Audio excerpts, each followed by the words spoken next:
Why was everyone ignoring her at the briefing table?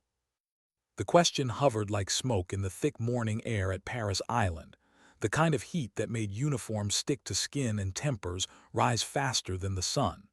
300 recruits, all muscle and noise, stood shoulder to shoulder in formation, shouting responses until the air trembled. And in the middle of them stood one quiet woman, recruit Anna Sharma. She didn't shout. She didn't move unless ordered. Her stillness was a kind of defiance, not rebellion, but focus. A composure that unsettled everyone who believed strength needed to be loud. The gunnery sergeant stalked the line like a predator. His boots struck the cracked asphalt in rhythm, left, right, left, the pulse of control. His voice cut through the humidity like a serrated blade. "You are slow, Sharma. Are you enjoying the scenery? Did you come here for a vacation?" His breath smelled of burnt coffee and contempt.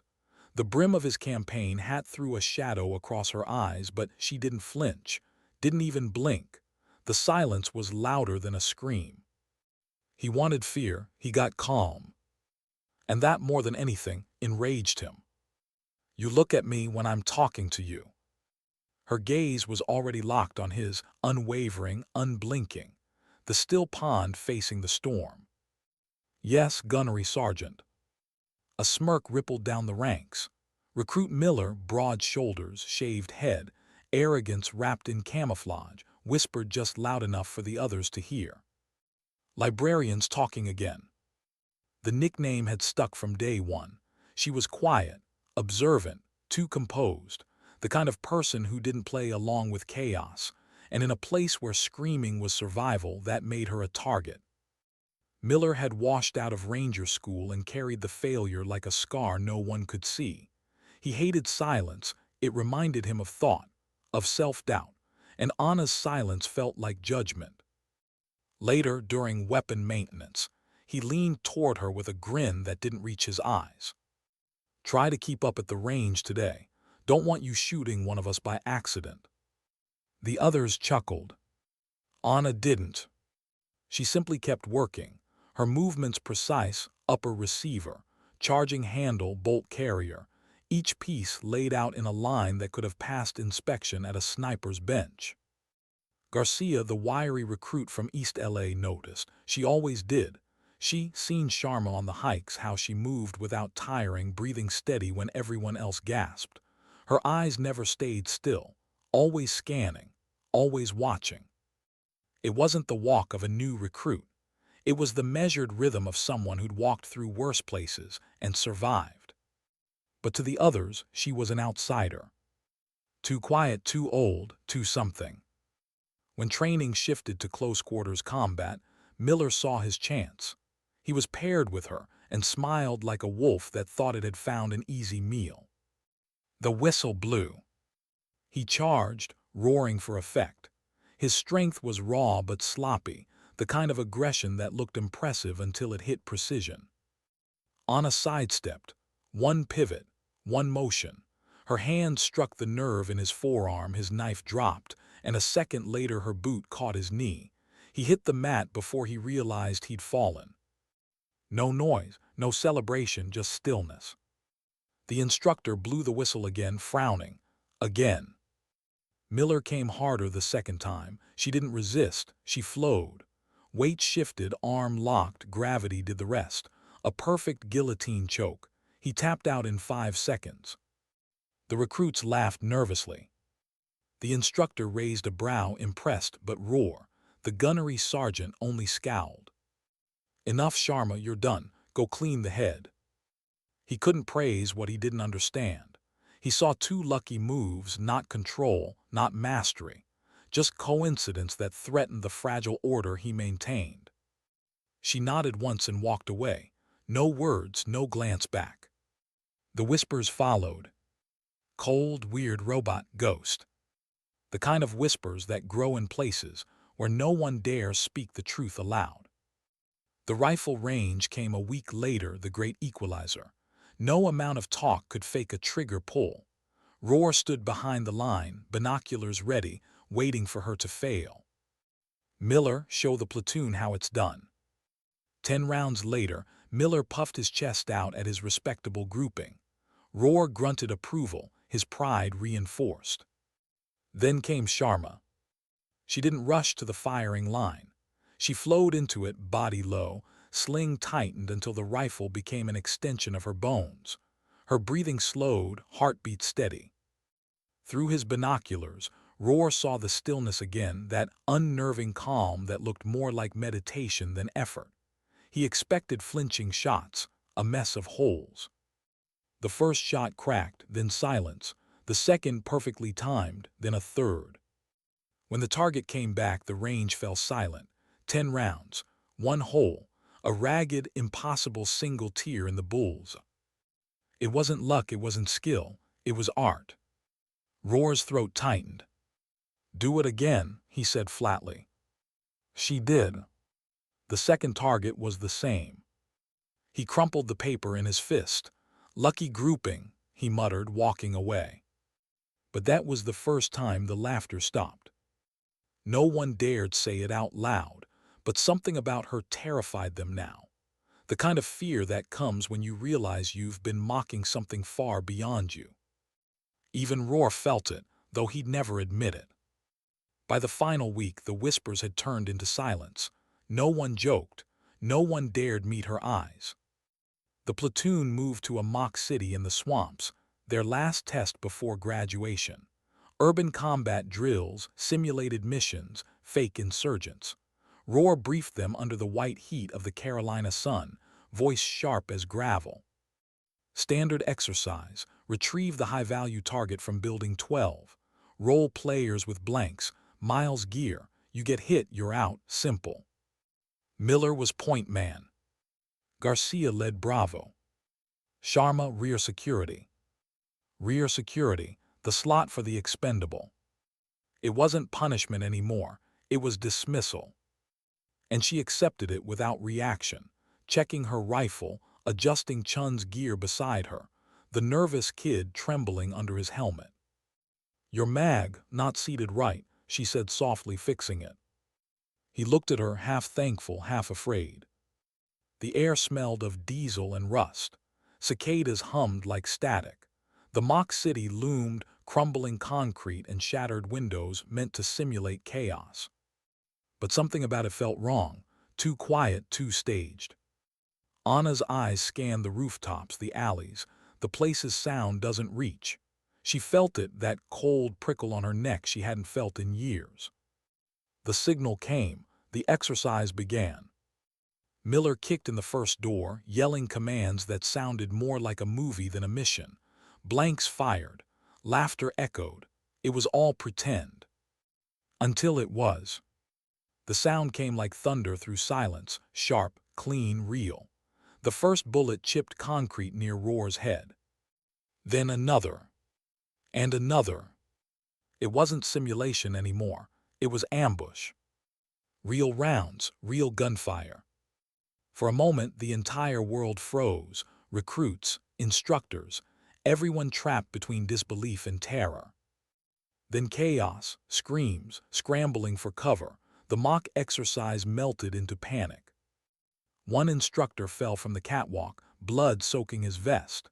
Roar shouted into his radio, his voice shaking. "Live fire, we're under real-world attack." Colonel Vance, the visiting officer, was already barking into comms, cold, clipped, controlled. "Lock down Paris Island, deploy QRF to MOUT facility. Repeat, live hostile engagement." Anna didn't freeze. Didn't speak. The stillness that had always unnerved everyone else, it came alive now. She grabbed Chun by his vest and dragged him behind a concrete wall before he even realized he was moving. "Stay down." Her voice had changed, deep, steady, commanding, a tone that didn't belong to a recruit. It belonged to someone who'd seen death, spoken its language, and lived to translate it. Chun nodded, trembling.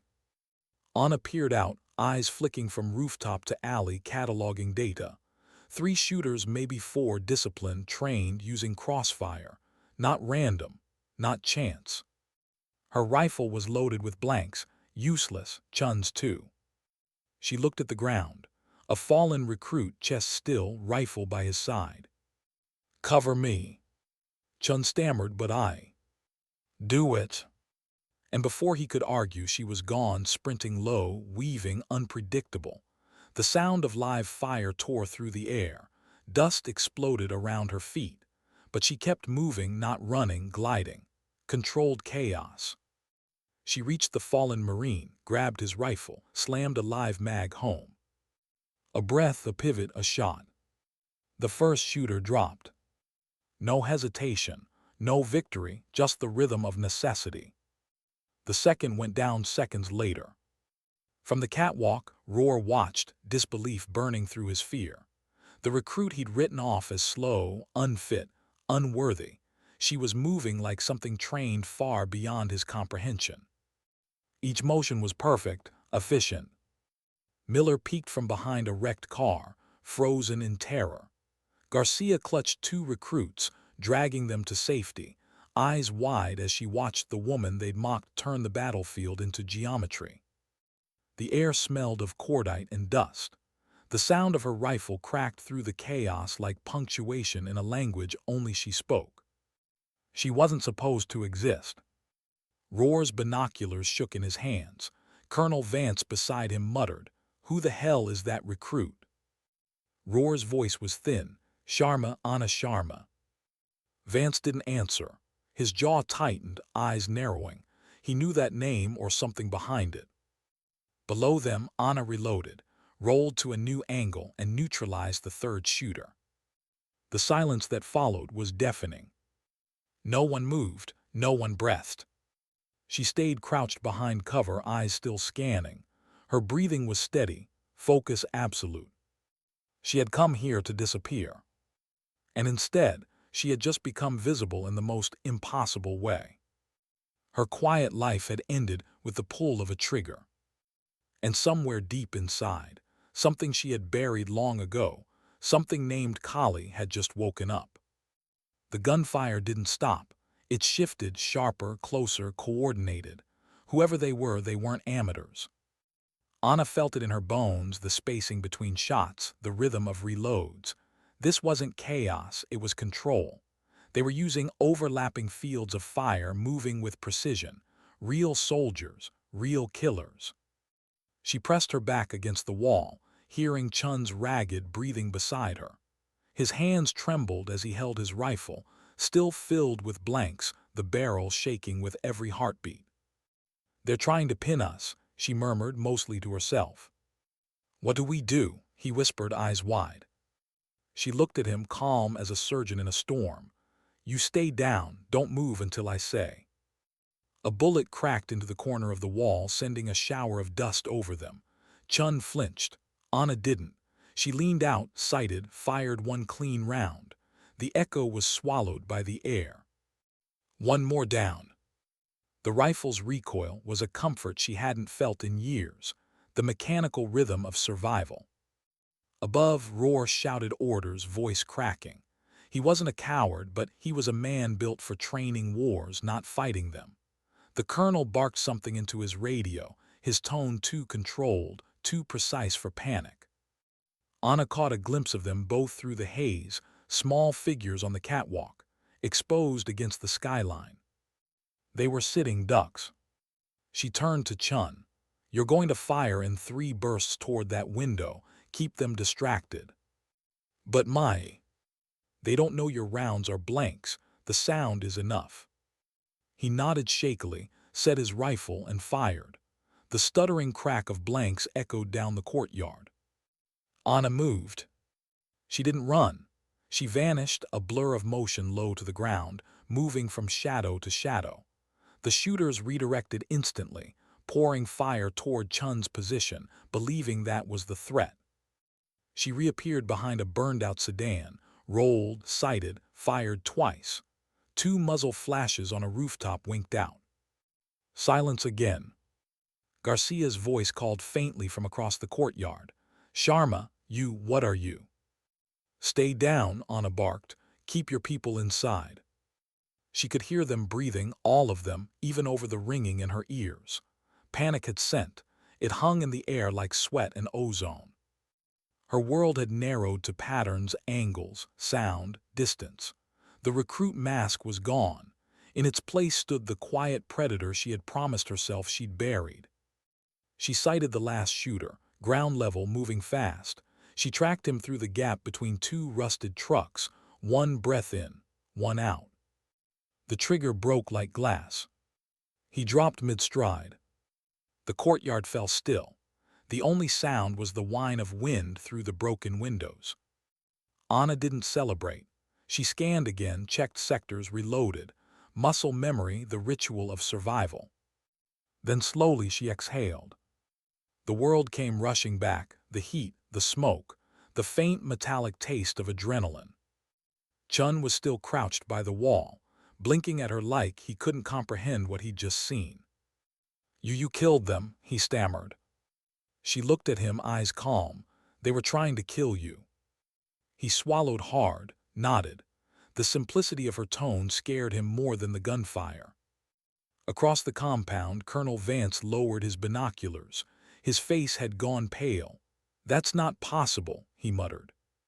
Roar looked at him, confusion and fear fighting for space behind his eyes. "You know her." Vance didn't answer immediately.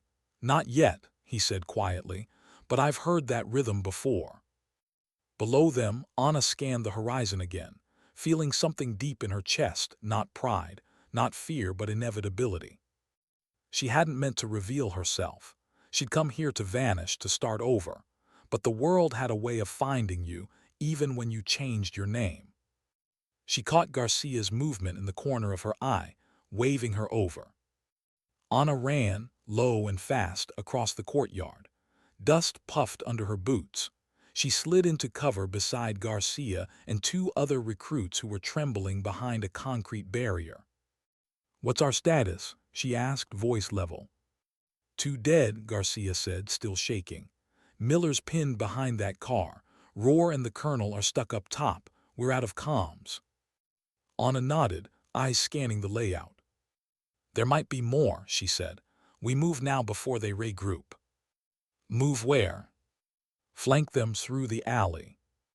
"The alley's open," one recruit hissed. "Not if they're looking the other way." Her tone silenced argument. It wasn't loud, it was certain. Garcia hesitated. Then she saw something in Anna's eyes, not recklessness, not anger, but a blueprint. The kind of clarity that only came from experience written in blood. "Okay," Garcia whispered, "you lead." They crawled through a broken door at the rear of the building, slipping into a narrow alley choked with trash and shadows. The gunfire had stopped, but the air still vibrated with tension. Anna led, rifle up, scanning rooftops. Her movements were methodical: step, pause, listen. She was building a map in her head, corners, sightlines, possible angles of attack. She stopped suddenly, hand raised. The others froze. She could hear it, the faint scrape of a boot on metal somewhere ahead. A rooftop, close. She motioned for them to hold position. Then quietly, she dropped to one knee, sighted upward through a gap in the bricks, and fired once. A figure crumpled from the ledge above. Garcia exhaled shakily. "How did you?" "Sound," Anna said simply. The body hit the ground with a dull thud. Anna checked it: tactical gear, civilian fatigues, foreign patches. This wasn't some training accident. These were real mercenaries.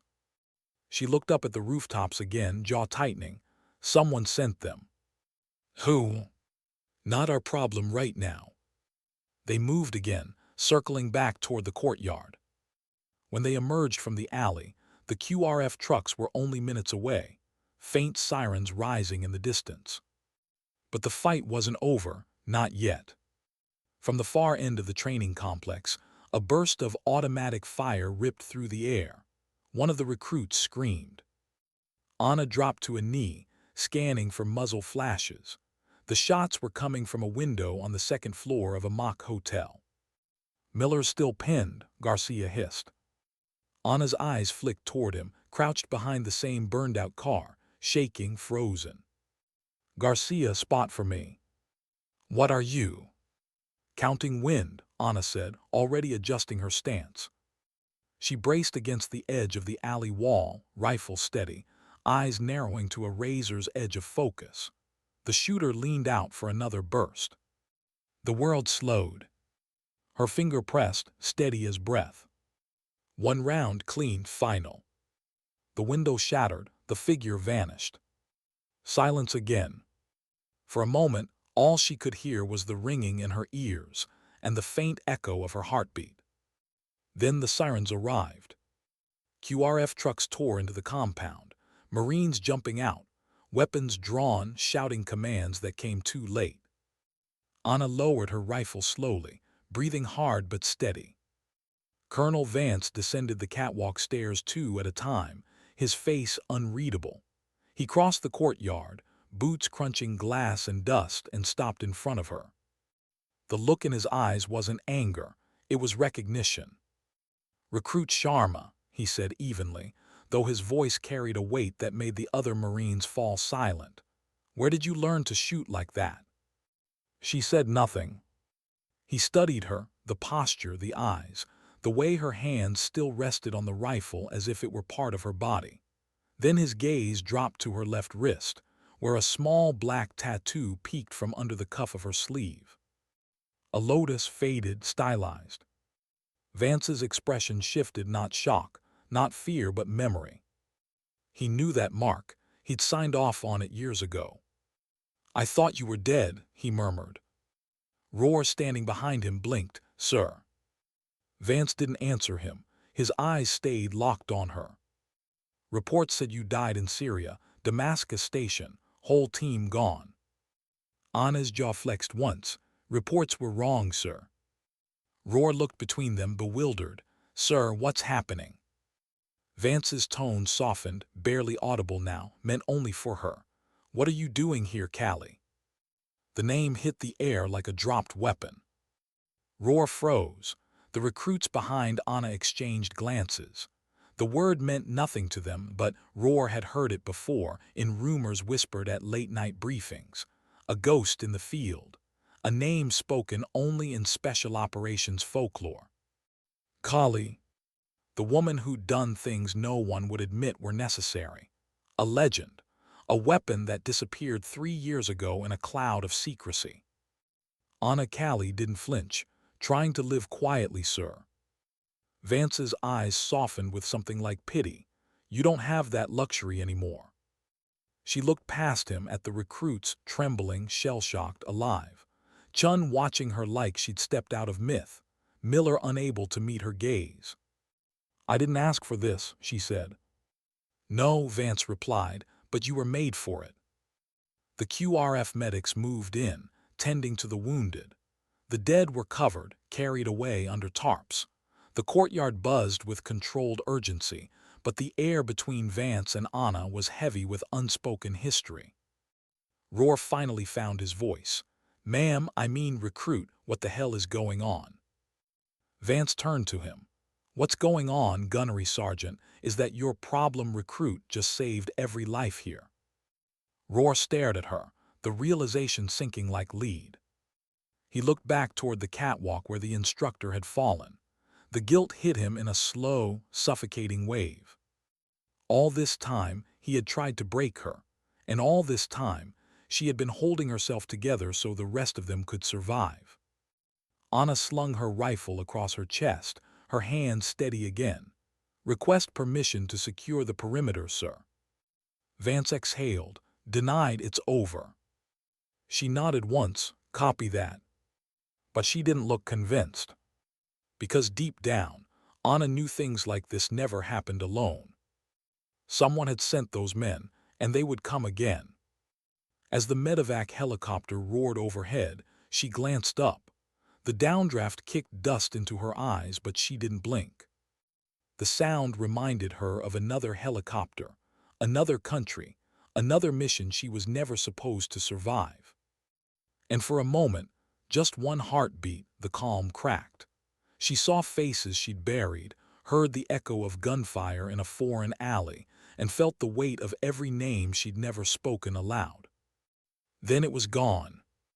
She looked back down at the recruits, at Roar, at the colonel. Whatever happened next, she knew one thing with absolute clarity.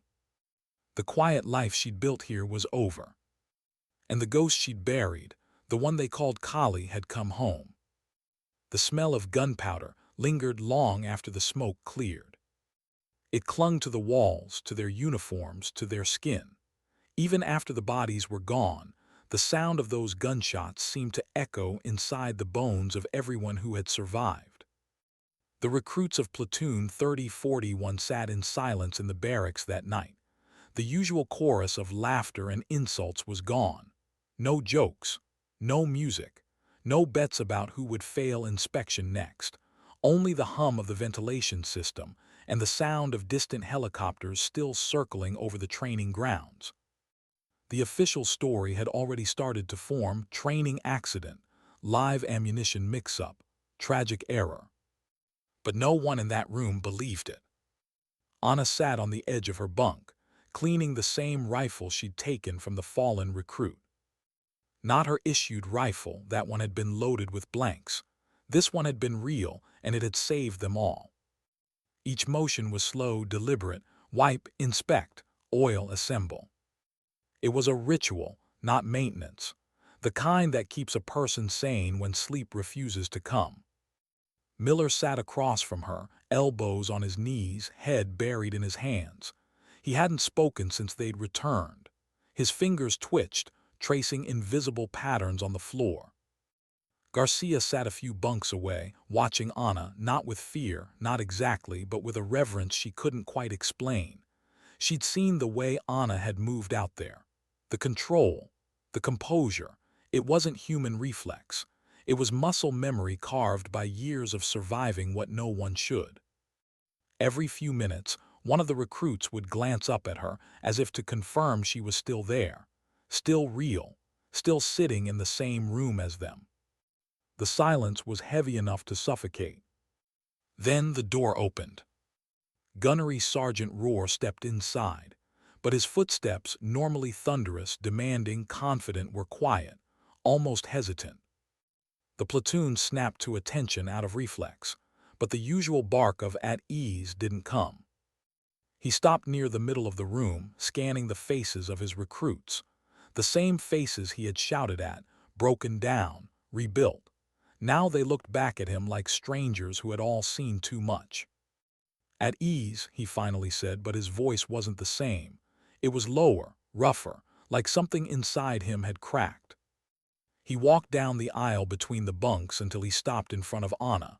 She didn't rise, didn't salute, just kept working, the dental pick moving through the trigger assembly.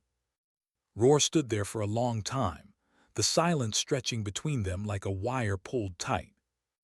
"I thought it was a fluke," he said finally.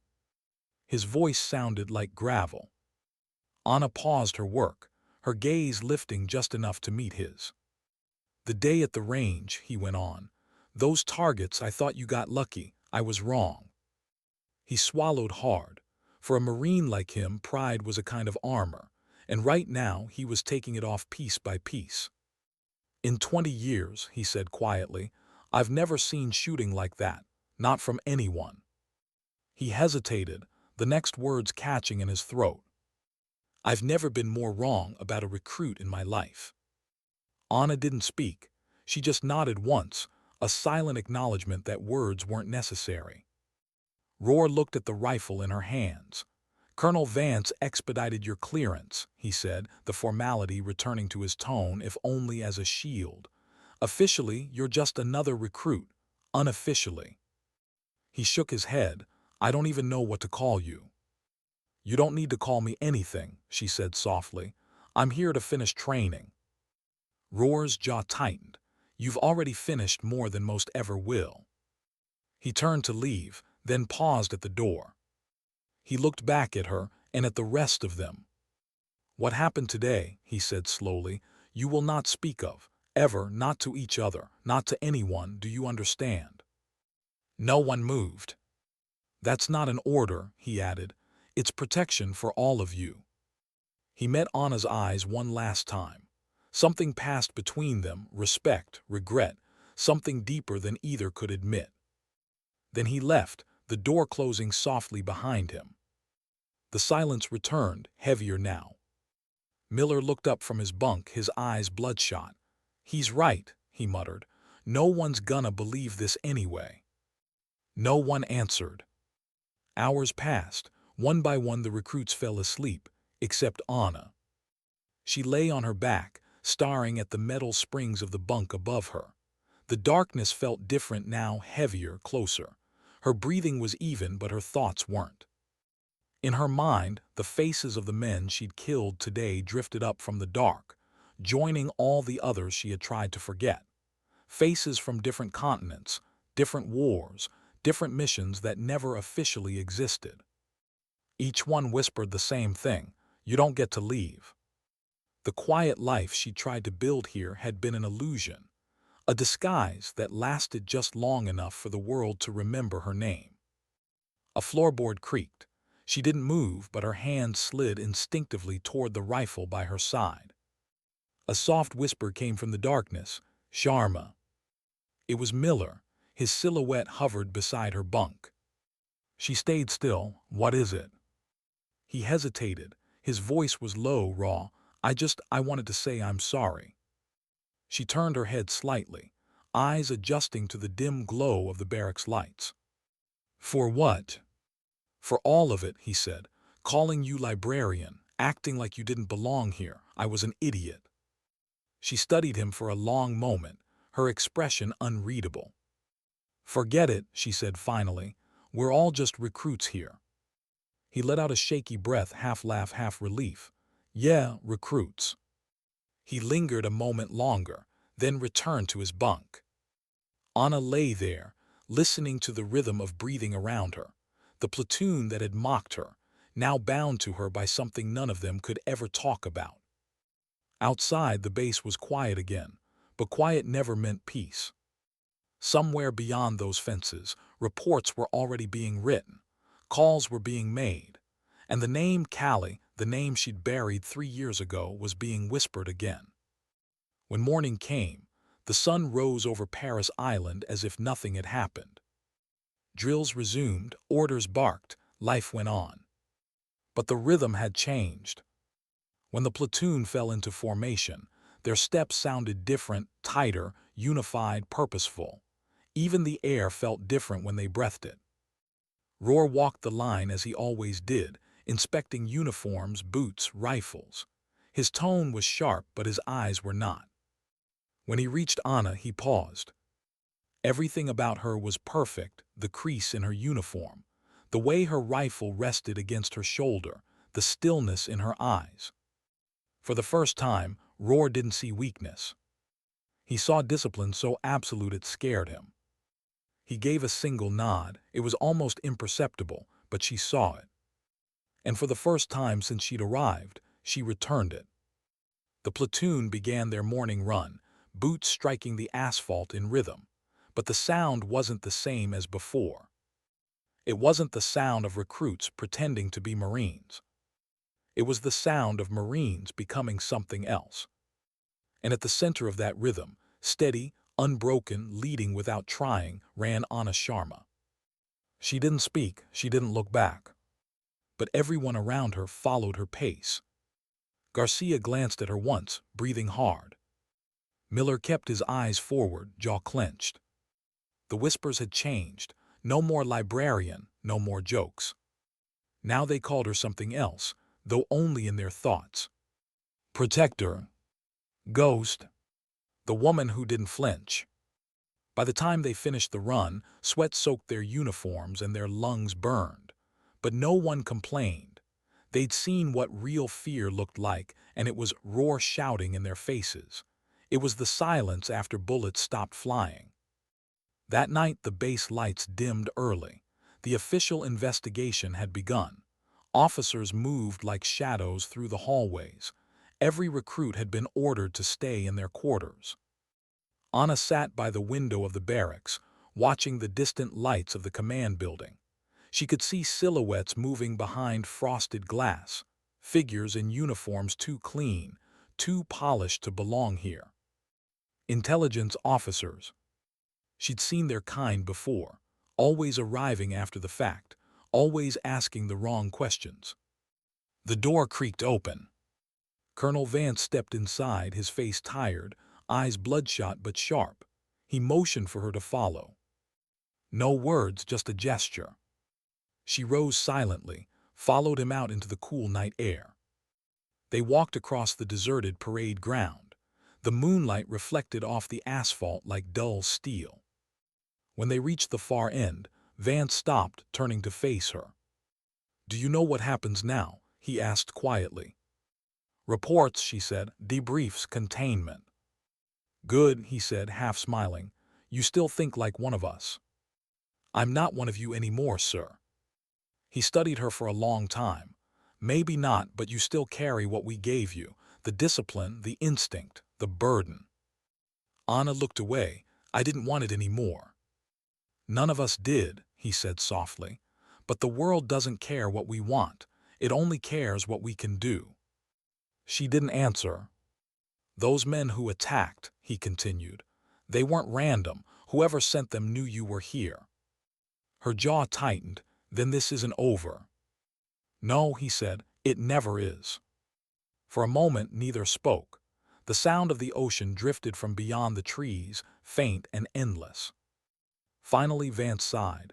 "You'll stay, finish training. Graduate officially you'll be a Marine. Unofficially," he trailed off. Anna looked at him, eyes calm. "Unofficially I'm already something else." He nodded slowly. "That's what I'm afraid of." They stood there under the dim floodlights, a colonel and a ghost, two soldiers bound by wars that never made the news. When she finally spoke, her voice was quiet. "Sometimes dignity doesn't speak, it simply acts." Vance's expression softened. "That's why they'll never understand you." He turned to leave but stopped. "You'll get orders soon. Something tells me this base won't be your last stop." And with that he walked away, the sound of his boots fading into the dark. Anna stood there for a long time, staring out toward the horizon where the ocean met the night. The wind carried the faint scent of salt and pine and something else, the past. She closed her eyes. And for the first time in years, she didn't fight the memories. Sleep became a stranger. Days blurred into drills, inspections, and the rhythm of obedience. Paris Island went back to pretending nothing had happened, but the silence in the mess hall said otherwise. Every recruit kept their voice low, their laughter brief. The myth of the librarian had evolved into something else, half warning, half legend whispered over instant coffee and cold rations. No one mentioned the attack, not openly. Yet every time a door slammed or a rifle bolt snapped forward, heads flinched. The ghosts of that day still walked the base. Anna blended in as best she could. She followed orders, ran with the platoon, ate at the same table as everyone else. But her movements were too precise, her awareness too sharp. She could feel Roar's eyes on her during drills. He didn't bark at her anymore. He studied her, as if trying to understand what he'd missed all those weeks. One afternoon during weapons maintenance, Garcia leaned closer. "They're saying the colonel's been in debriefs every day since it happened." Anna didn't look up. "People always talk." "Yeah, but these guys in suits showed up yesterday. Not Marines. Langley types." Anna's hands froze for half a second, barely enough for anyone else to notice. Then the bolt carrier clicked back into place. "Finish cleaning," she said quietly. "Don't speculate, it draws attention." Garcia hesitated. "You think they're here because of you?" Anna finally looked at her, eyes calm but hollow. "They're not here because of me. They're here because of the bodies." That ended the conversation. By lights out, the barracks settled into uneasy quiet.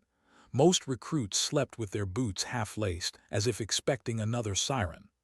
Anna sat on her bunk, notebook open on her lap, empty pages except for a single phrase written at the top. "If you disappear long enough, the world forgets your name." But the noise never stops. The door creaked. "Recruit Sharma."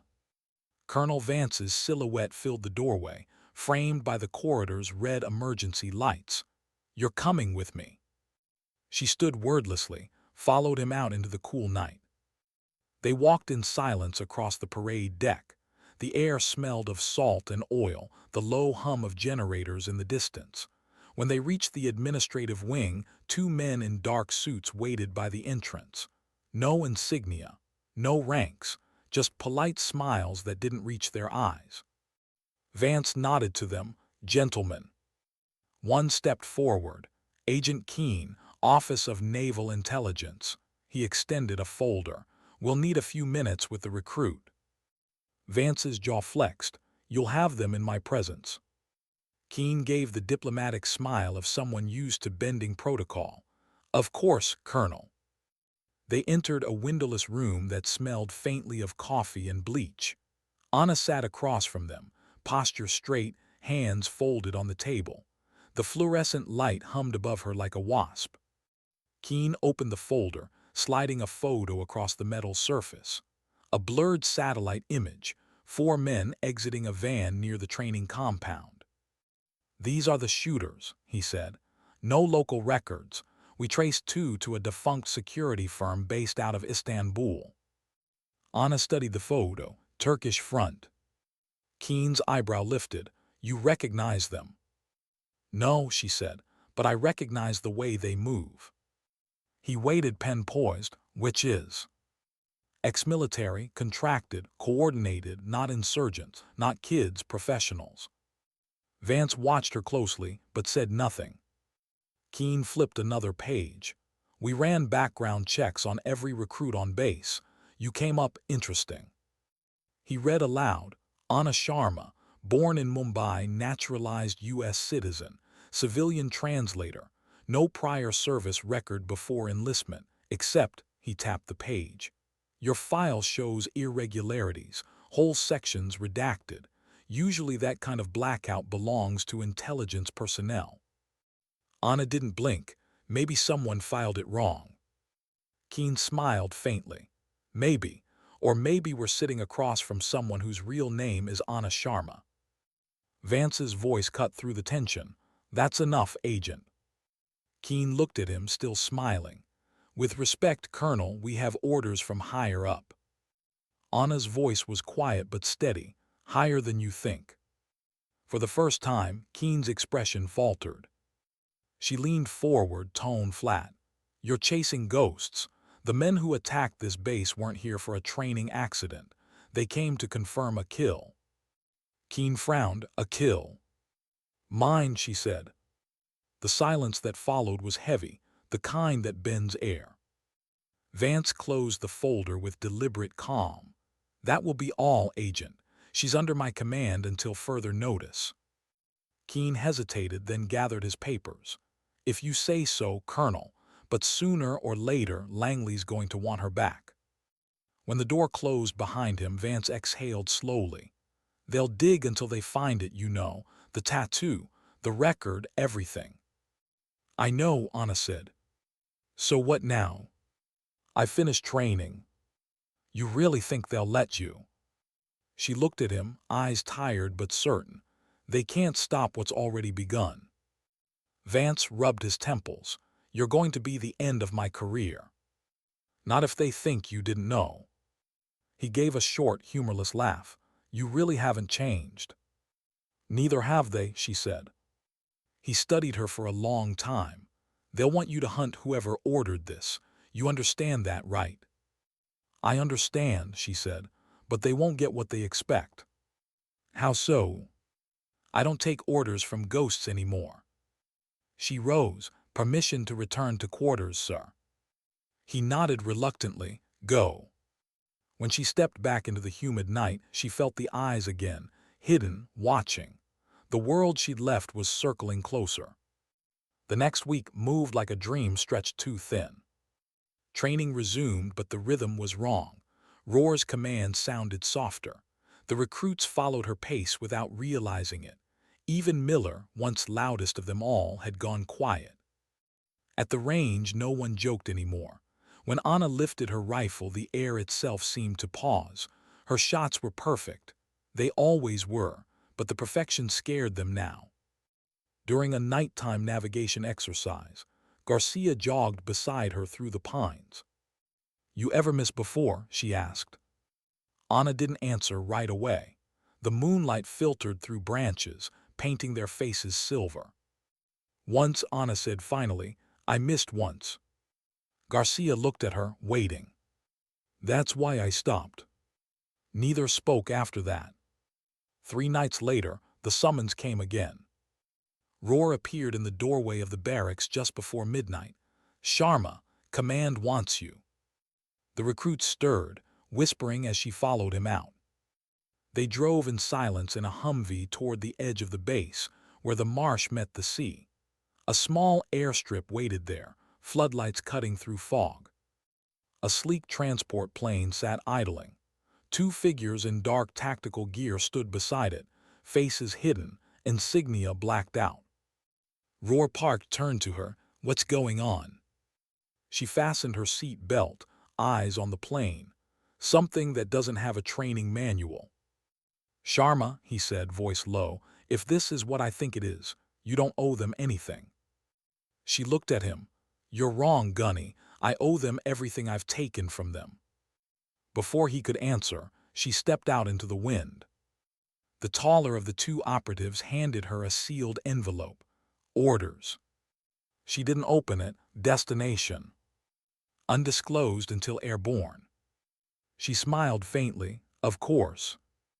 As she climbed the ramp, Vance appeared from the shadows near the tower. His hands were in his pockets, his face unreadable. "You could have said no," he called over the roar of the engines. She paused at the top of the ramp, looking back. "You could have stopped me." He shook his head. "No one stops a ghost, Anna." The plane doors closed. The engines thundered.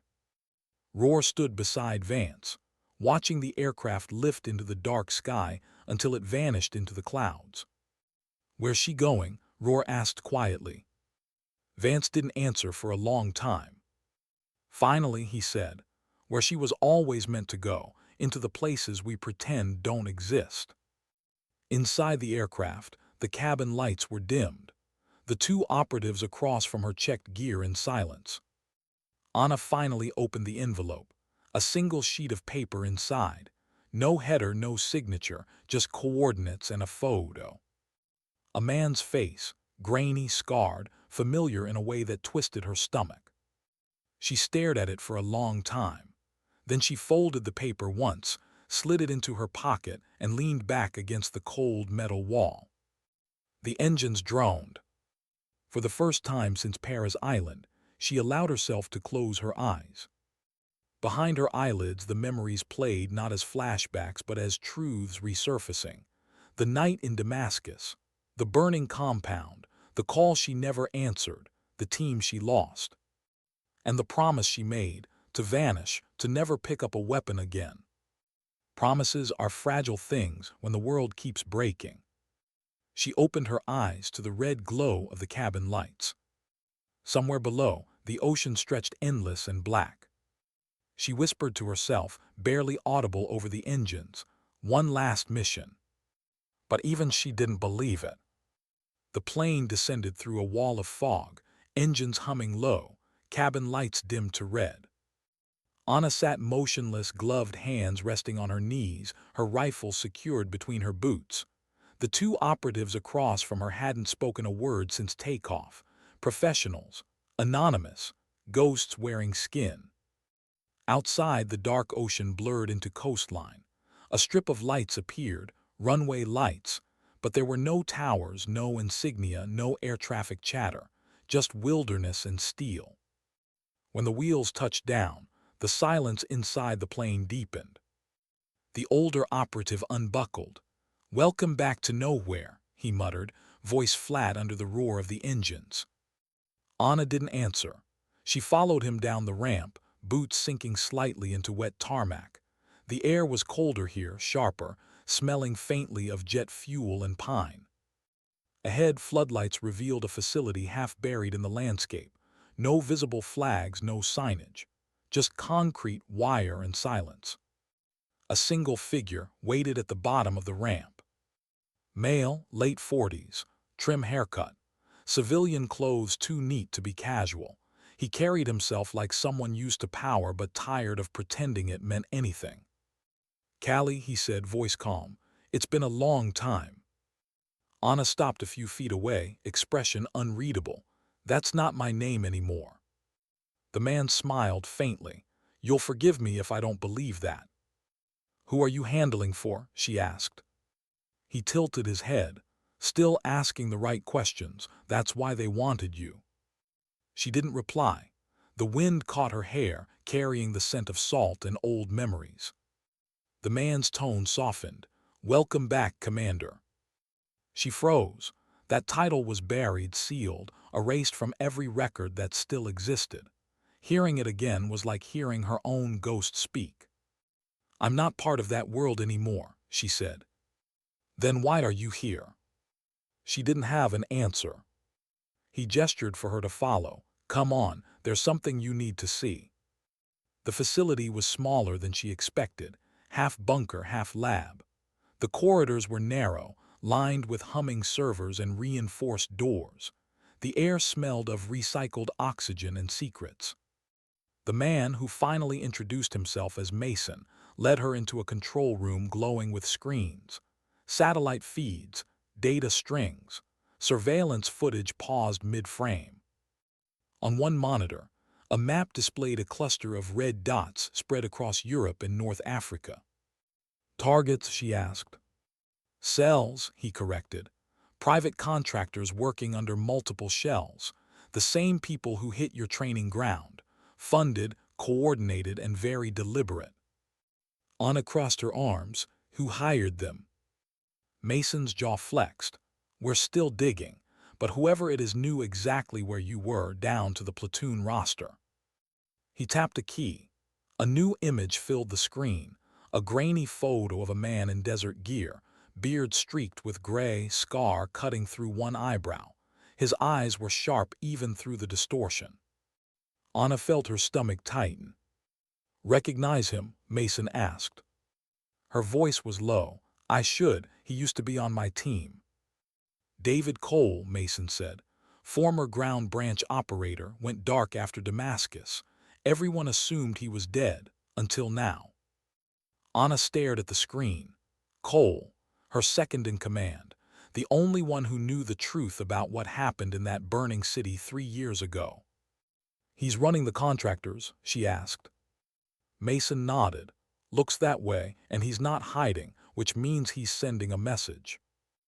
Anna turned away, packing slowly. "He thinks I'm still dead." Mason's silence was confirmation enough. "What do you want from me?" she asked finally. "Find him, confirm his involvement, bring him in if possible." "And if not?" Mason's expression didn't change. "Then you do what you do best." She looked at him, eyes narrowing. "You want me to kill him?" "I want you to end this before it spreads." Anna exhaled, her voice like steel under pressure. "And when it's done, you disappear again." She almost laughed. "You still believe in disappearing?" "Not really," Mason said, "but it's a story that keeps the rest of us comfortable." He handed her a dossier, coordinates, satellite imagery, an old safe house in the Albanian highlands. She flipped through the pages without emotion. "You're assuming he's waiting for me." Mason looked at her. "He's counting on it." That night she sat alone in the barracks wing of the facility. It was colder than Paris Island, quiet in a way that pressed against her chest. On the metal table before her lay her gear: rifle, sidearm, comms unit, knife. Everything standard issue except the knife, its handle worn smooth, initials carved into the hilt, DC. She turned it in her hand, the blade catching the low light. She hadn't carried it since Syria.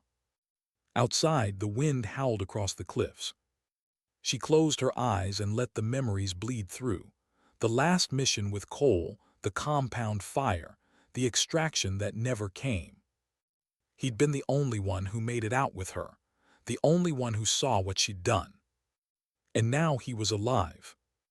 Why now? Why here? She wasn't sure what terrified her more, that he was still out there, or that he'd been waiting. The next morning they flew out before dawn. No insignia, no flight plan, just gray sky and the endless hum of propellers. Anna sat in the cargo bay, staring at the rising light through a narrow window. The operative beside her leaned in. "You really think this Cole guy set you up?" She didn't look at him. "I think people break differently. Some turn to ghosts, some become the things they used to hunt." He nodded slowly. "And which are you?" Anna's voice was soft. "Ask me when this is over." They landed on a dirt airstrip in northern Albania just after midday. The mountains rose like teeth around them, sharp and endless. A black SUV waited near a half-collapsed hangar. As the driver handed over the keys, Mason's voice crackled through her earpiece. "Satellite confirms activity near the old safe house. Thermal hits inside. Could be him." Anna checked her rifle. "Or bait." "Everything's bait in your world," Mason replied. She smiled faintly. "That's why I'm still alive." The drive up the mountain was quiet. The road turned to gravel, then to dirt. The forest grew thicker, the air thinner. By the time she saw the cabin, the sun was sinking behind the ridge. A single wisp of smoke curled from the chimney, too careful to be casual. She parked 100 yards away, moved on foot. Her boots made no sound in the damp earth.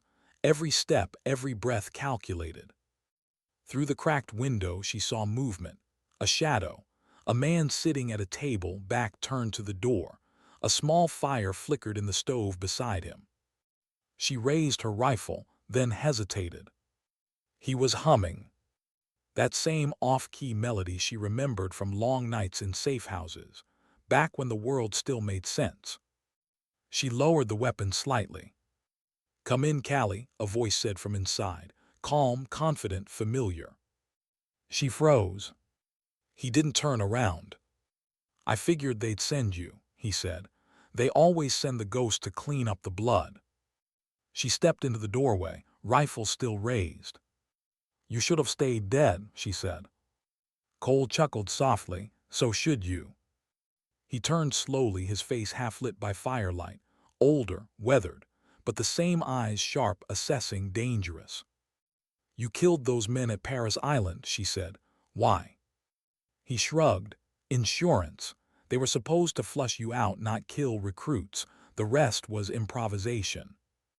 "You used live ammo on a training base." "I used live ammo to wake up a dead operative," he countered. "Looks like it worked." Her jaw tightened. "You wanted me to come." "I wanted you to remember who you are." "I remember too much." He smiled, but there was sadness behind it. "Then you remember Damascus." The air between them thickened. She could still smell the smoke, hear the screams, feel the weight of the building collapsing. "What did you do?" she whispered. "I finished the mission you couldn't," he said. Her finger twitched on the trigger. "You burned the intel, you killed civilians."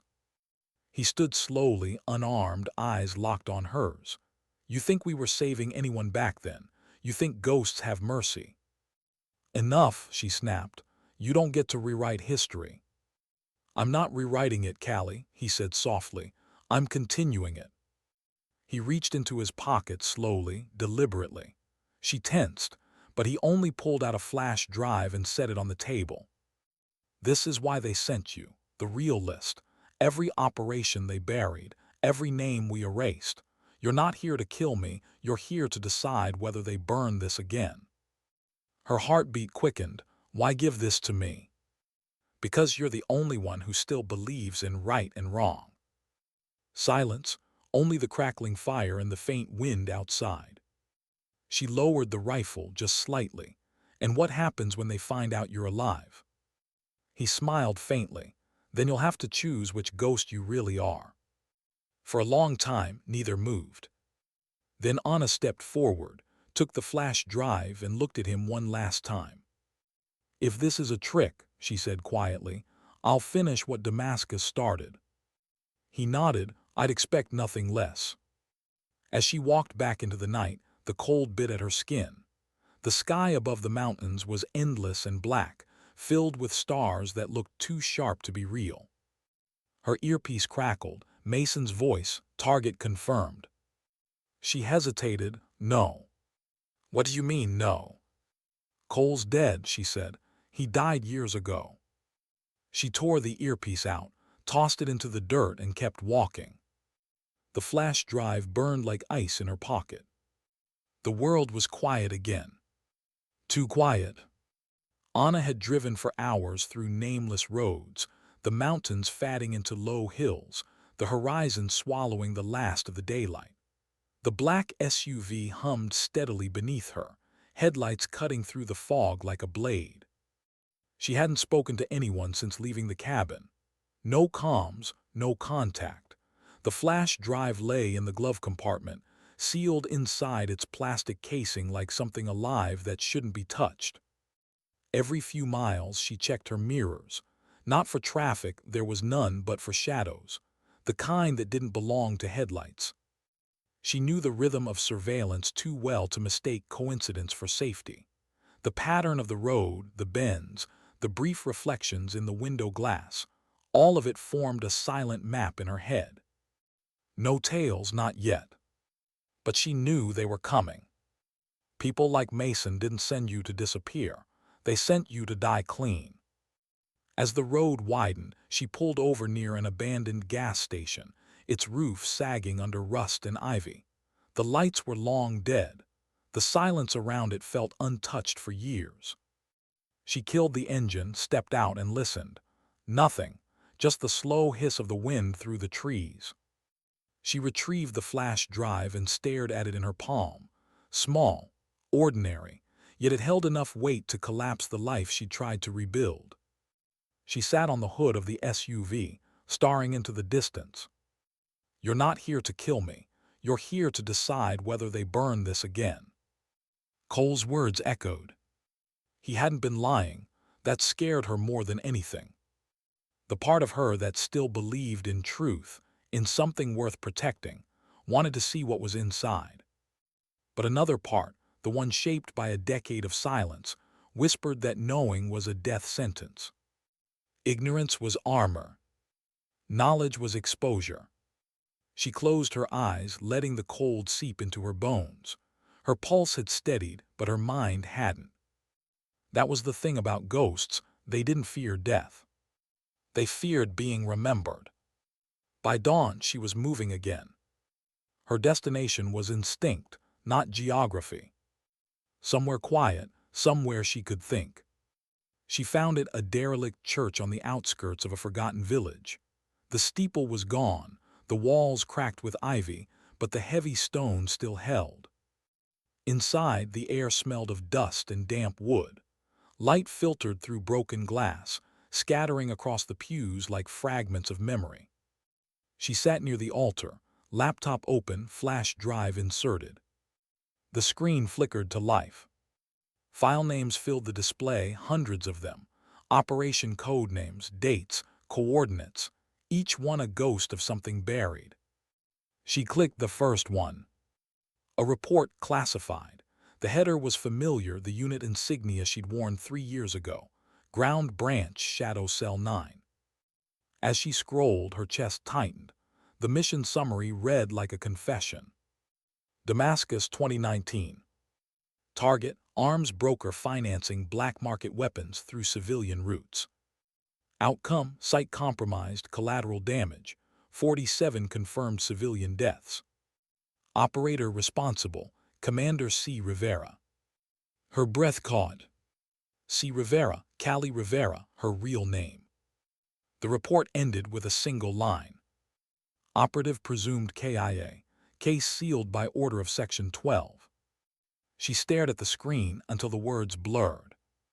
They buried her, not metaphorically, literally, declared her dead to clean the mess. And Cole, he hadn't vanished. He'd gone underground with the evidence. The next file was worse. Internal communications, names she knew, orders rewritten, footage redacted, entire missions erased and reassigned. Every truth she'd fought for had been twisted into a lie, stamped, approved, and filed away in digital silence. Her hands trembled slightly as she scrolled. Not from fear, from clarity. Cole wasn't the traitor. He was the last one who refused to forget. A faint hum broke her focus. At first she thought it was the laptop fan, then she realized it was outside. Engines.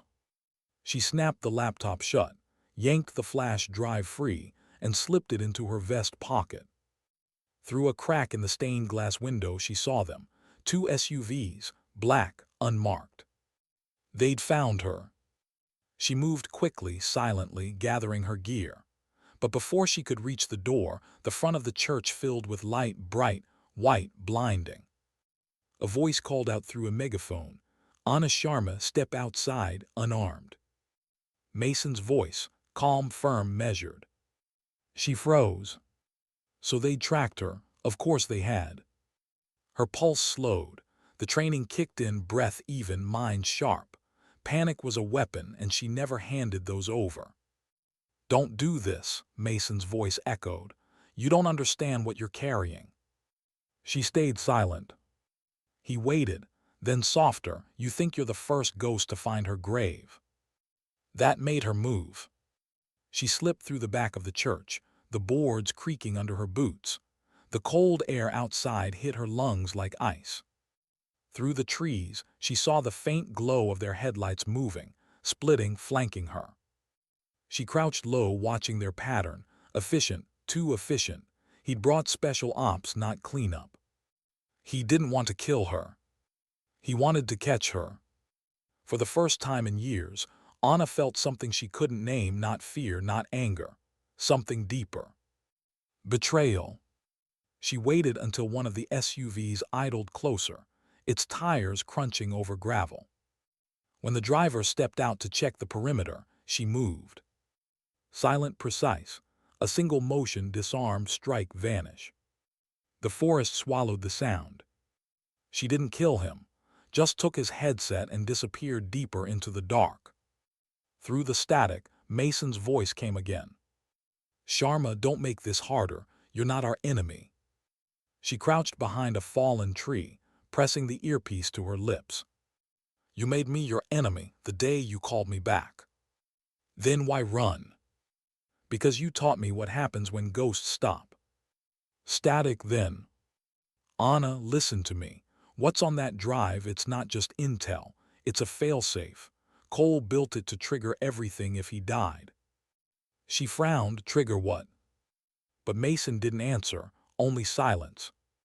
Then faintly, "You open the wrong file and you burn every cover left in the field, every ghost everywhere." Her chest tightened. "You're lying." "No, I'm surviving," Mason said quietly, "just like you." The line went dead. By nightfall, she'd reached the river valley below the forest. The moon reflected off the surface in fragments, silver and cold. She sat by the bank, boots half in the mud, the laptop open again. Cole's flash drive sat in the port, blinking faintly like a heartbeat. If Mason was telling the truth, then opening the rest could mean more blood. But if he was, she'd be letting them rewrite history again. Her fingers hovered over the keyboard. It wasn't just about Damascus anymore. It was about every soldier they'd buried in silence, every civilian they'd labeled a casualty, every ghost like her. Her mind drifted to Cole, the quiet conviction in his voice, the pain in his eyes. He'd chosen to remember. She'd chosen to forget. And now both choices had led to the same place. She whispered to herself, "There's no clean way out of a lie." Then she clicked. The screen filled with code, fast and chaotic. A loading bar appeared, crawling slowly across the screen. She waited, breathing steady, eyes fixed. But then, a second window opened. A single line of text appeared. "If you're reading this, it's too late to run." Her stomach dropped. The laptop beeped once, then powered off. Silence. She yanked the flash drive out, heart pounding. The metal was hot to the touch. She stared at it.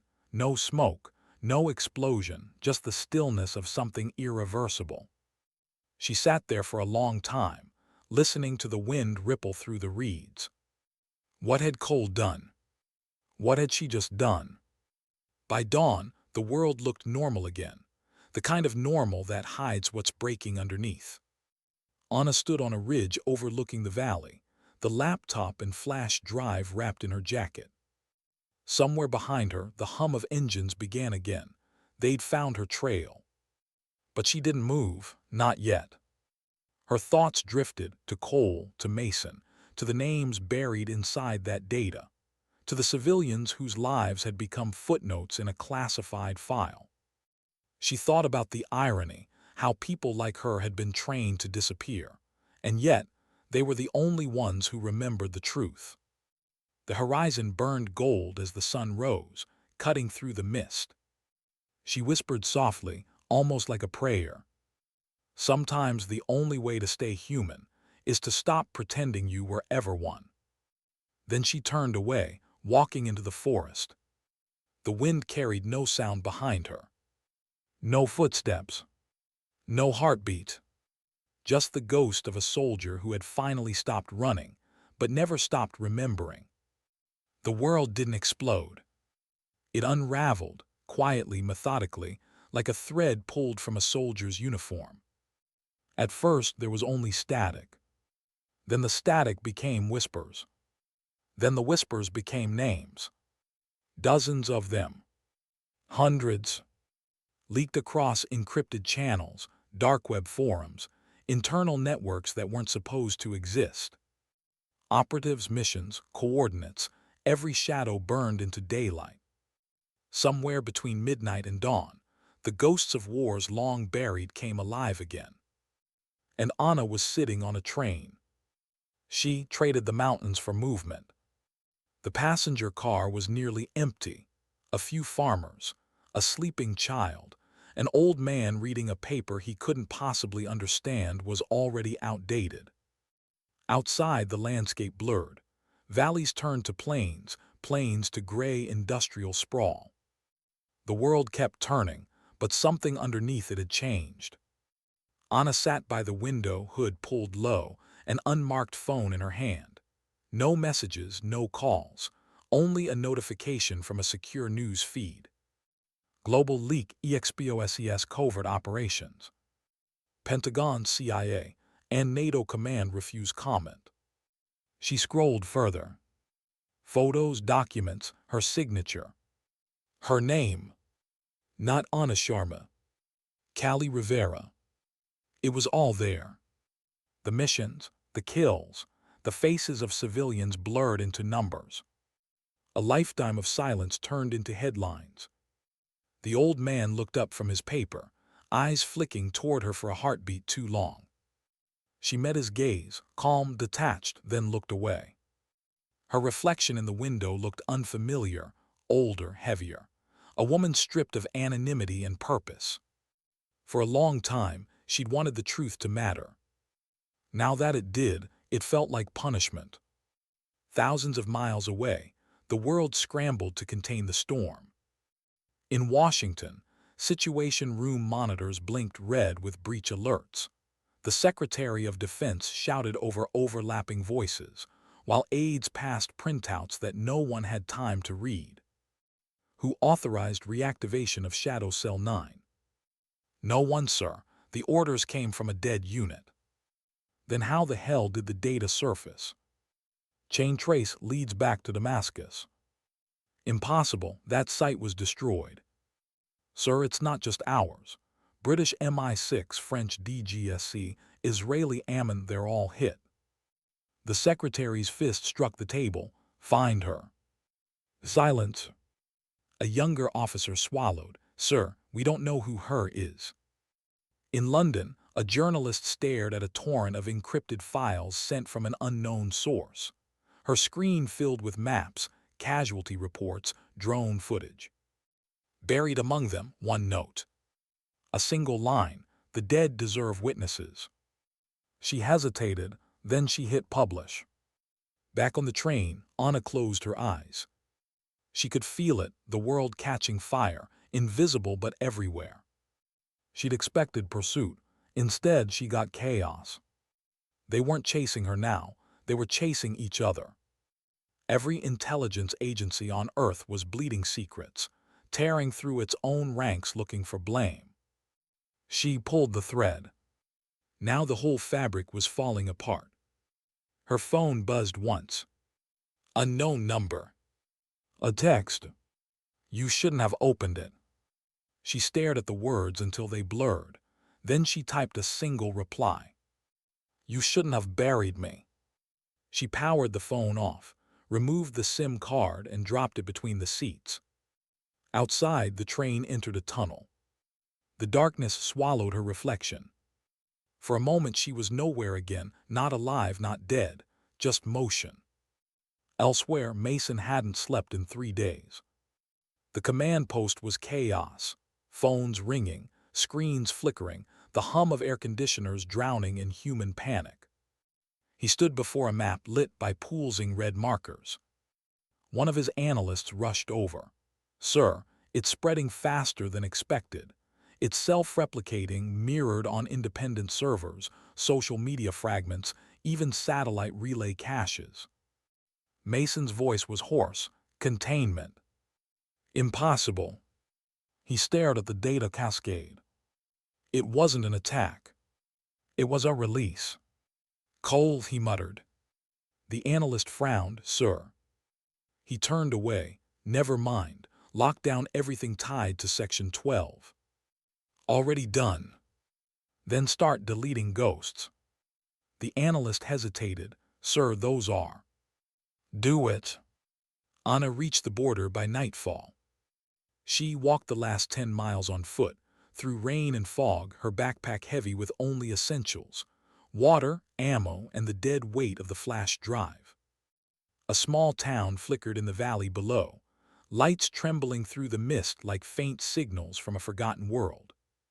She found a motel, paid in cash, and locked herself inside a room that smelled of cigarettes and bleach. The television played news loops, anchors speaking too fast, voices straining to sound calm. Her name came up again, then again. Former operative Callie Rivera, presumed dead, now identified as the source of. She muted the screen. The rain outside grew harder, slapping against the windows. She sat on the bed, staring at the flash drive lying on the table. The plastic was cracked now, scorched from whatever Cole had built into it. She picked it up, turned it in her hand. You did this, she whispered. You wanted the world to see. But a quieter voice answered in her head. No, you chose to open it. Her breath slowed. Her reflection in the black TV screen looked like someone else entirely, someone she'd both created and destroyed. In Geneva, the UN assembled an emergency summit. Ambassadors spoke in circles, trading words like weapons. Unverified leaks. Breach of sovereignty. Acts of terrorism through information warfare. But no one dared say her name aloud. Not yet. In the hallways outside, journalists crowded for glimpses. Screens buzzed with breaking updates. And somewhere among them, a young analyst stared at a new data stream, coordinates nested deep inside the leak. Sir, she said to her superior, these coordinates, they're not random. He looked closer. What are they? Grave sites, she said softly, unmarked ones. The man froze. Night returned to Anna's motel window. She sat in darkness, watching the reflection of streetlights ripple across wet glass. On the table beside her, the flash drive pulsed faintly, a residual light dying slowly. She thought about turning herself in, ending the chase, the running, the ghosts. But there was no in anymore. Every side had dirt on its hands. There was no line left to cross because it had already dissolved. She whispered to herself, You wanted truth, you got it, and it's ugly. Her voice sounded small in the empty room. She closed her eyes and imagined Cole somewhere out there, watching the world he'd forced open, wondering if this was redemption or just another kind of hell. She wondered the same about herself. At Langley, Mason watched the news feeds in silence. A junior officer approached cautiously. "Sir, we've lost containment across 3 continents. Should we issue a denial?" He shook his head slowly. "Denials mean acknowledgement." "So what do we do?" Mason's gaze fixed on a paused frame on the screen.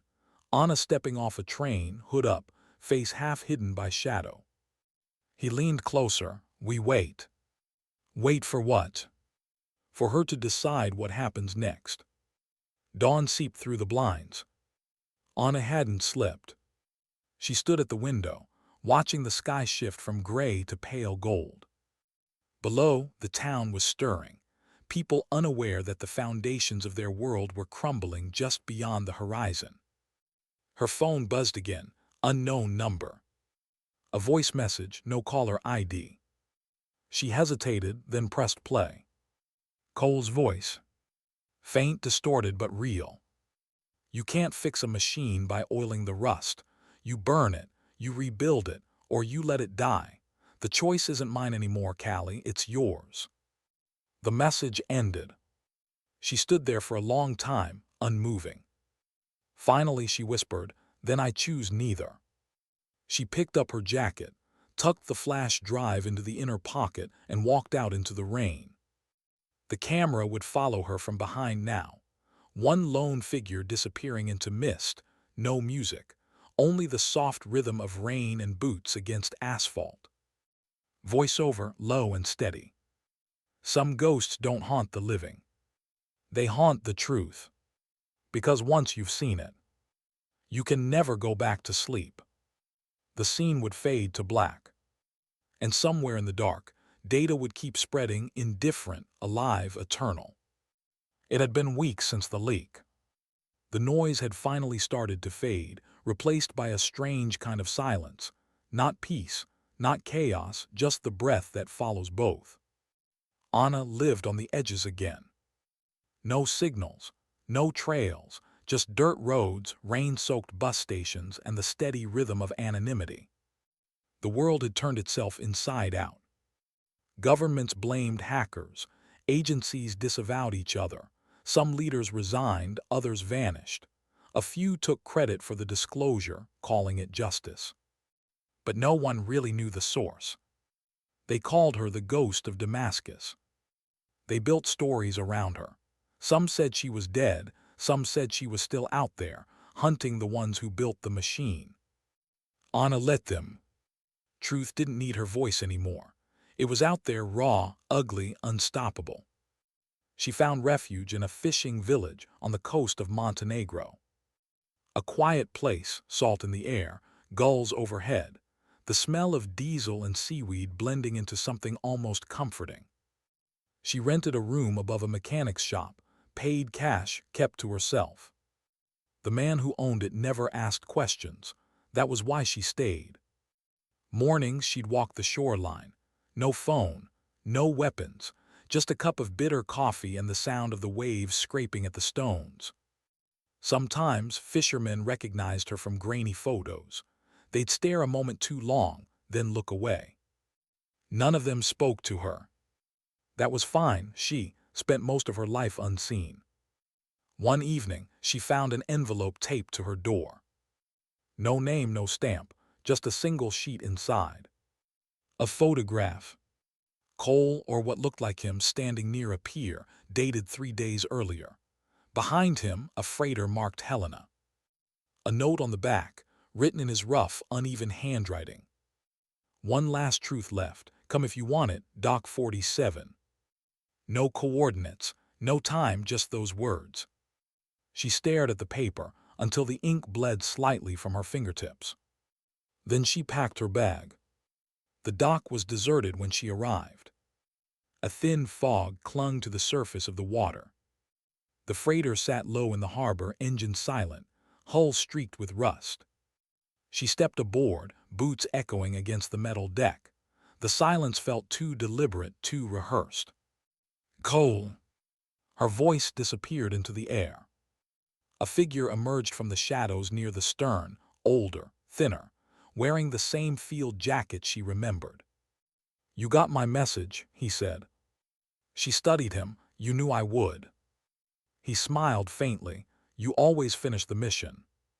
She took a step closer. "You're alive. For now." His voice was weaker than she remembered, a rasp that carried exhaustion more than threat. "What is this?" she asked. "Another game, another test?" He shook his head. "No test, just a choice." He handed her a small envelope, same seal, same handwriting. Inside was a USB drive, newer, undamaged.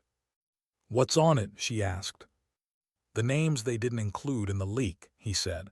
"Civilians, families, the ones we couldn't protect, the ones you thought you saved." Her jaw clenched. "Why?" "Because if you really want redemption," he said softly, "you'll give them their faces back."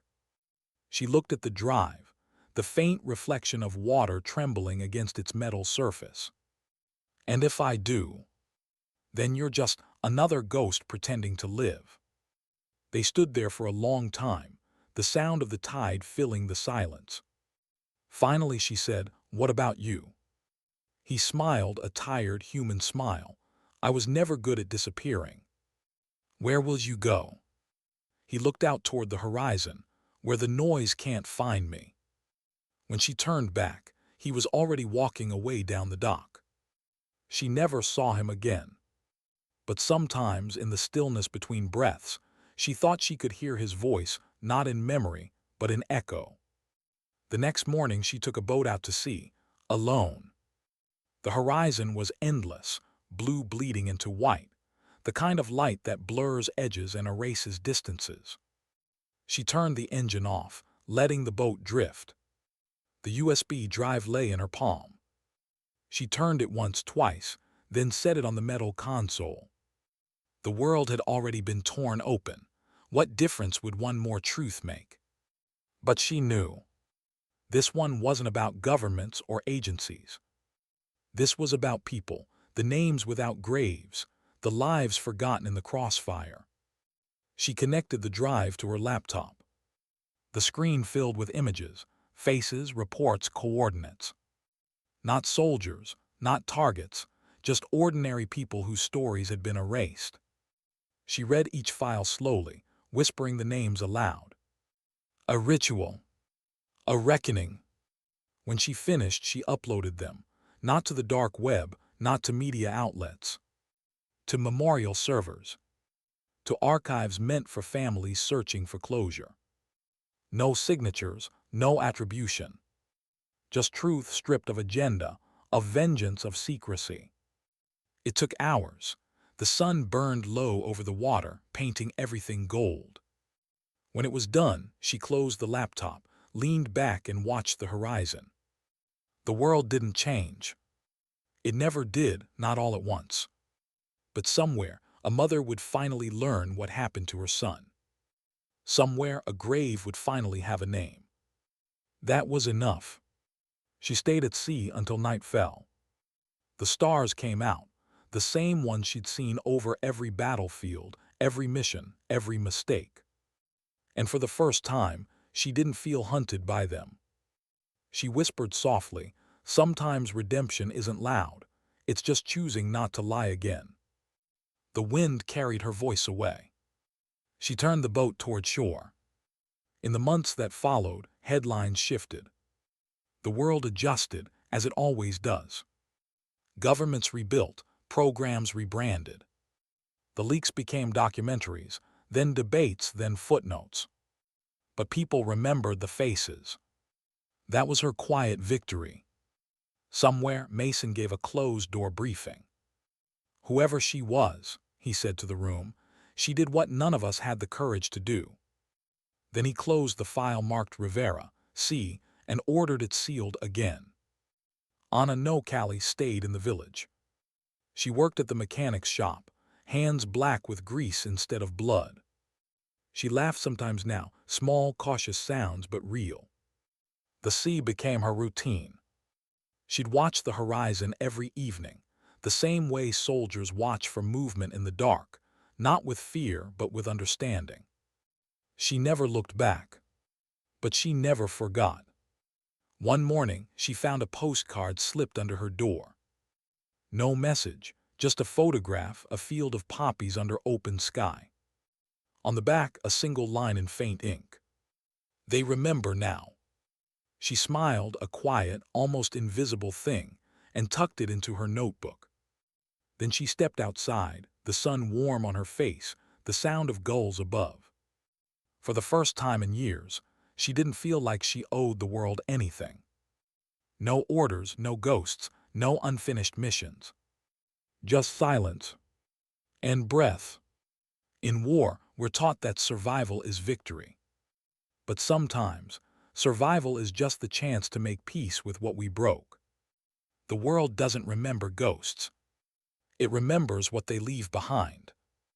The camera would fade from her face to the horizon, sunlight spilling across the sea, slow and endless. And sometimes, dignity doesn't speak. It simply acts. The frame would linger there, until all that remained was the sound of the waves, rhythmic, steady, eternal. And for a long, quiet moment, the world would feel weightless again.